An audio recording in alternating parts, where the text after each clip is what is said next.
आता याला झालाय कप, याला 10 वेळा सांगितलं एक चांगला वेट कप साठी सिरप घे, पण हा वाढवा ऐकत नाही.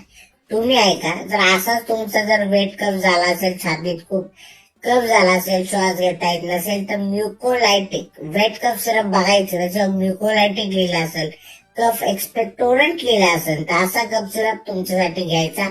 सगळा छातीतला शेंबूड बाहेर निघतोय. धन्यवाद.